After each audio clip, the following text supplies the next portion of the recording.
Suppose the traveler books a trip with a credit card. Card payments are usually reconciled in batches. At the end of the business day, payment processors group all the authorized transactions, check everything for accuracy, deduct transaction fees, and settle the final amount to the agency's account, usually within 48 hours.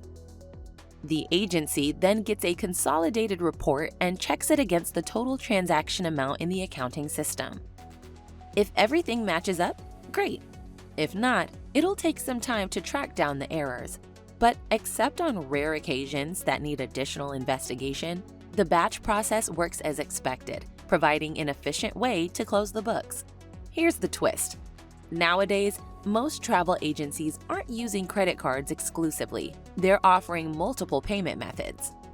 This definitely helps attract more customers, but it also complicates the reconciliation. It was way simpler when cards were the only option. With transactional reconciliation, every payment is tracked and verified individually. This is how instant payments work.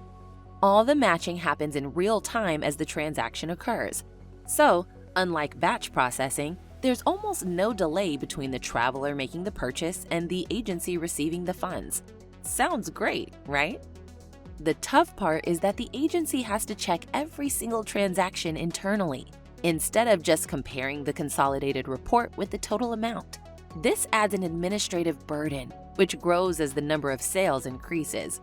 Consequently, depending on whether it's a card or something else, agencies handle reconciliation either in batches or individually. And each new payment method brings its own reporting format, transactional fees, and settlement times.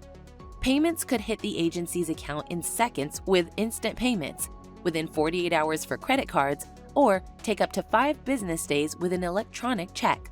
When dealing with international customers, the timing gap can stretch up to 7 business days due to currency conversions, local regulations, and cross-border fees. Besides, banks and payment service providers may delay settlement for more than 2 weeks to mitigate credit risks or help back a percentage of sales to cover possible chargebacks and refunds. In most cases, agencies can't afford to wait that long. They need the cash up front to pay suppliers.